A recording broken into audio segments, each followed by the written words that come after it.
పొట్టి పొట్టి బట్టలని మానేయాల్సిందే అంటూ శోభితకి అసలైన ట్విస్ట్ ఇస్తూ గడుసరి అత్తగా నిరూపించుకుంటున్న అక్కినేని అమల. శోభిత తను ఒక తెలుగింటి అమ్మాయి అయినప్పటికీ తన కల్చర్ మొత్తం బాలీవుడ్కి చెందినదే. తను ఒక మోడల్గా, యాక్టర్గా మంచి ఫేమ్ని దక్కించుకుంది. ర్యాంప్ వాక్లో నెంబర్ 1గా నిలుస్తూ వచ్చేసిన శోభిత ఇప్పుడు అక్కినేని కుటుంబంలో కోడలు కాబోతుంది, పెద్ద కోడలుగా. గతంలో చైతన్యకి పెళ్ళయిందని, సమంతతో విడాకులయ్యేవని, అన్నిటికీ కారణం శోభితనే అంటూ చాలా వార్తల్లో నిలుస్తూ ఉంది.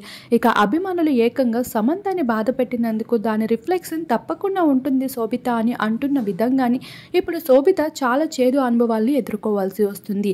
కోడలుగా అడుగు పెట్టేందుకు అక్కినేని కుటుంబం చాలా రూల్స్ని పెట్టి గతంలో తన కొడుకు జీవితం ఏమాత్రం పాడుకోకూడదు అని శోభితకి అన్ని విషయాల్ని చెప్పి అన్ని జాగ్రత్తలతో నిశ్చితార్థం అరేంజ్ చేయడం జరిగింది. అయితే ఇప్పుడు తను వేసుకున్న బట్టలు, ఉంటున్న తీరు ప్రతిదీ కూడా అక్కినేని అమలకి నచ్చిన తీరులోనే నడవాలి అంటూ ఇప్పటికే శోభితకి ఒత్తిడి పెరుగుతూ వచ్చేస్తుంది అత్తగారి నుండి.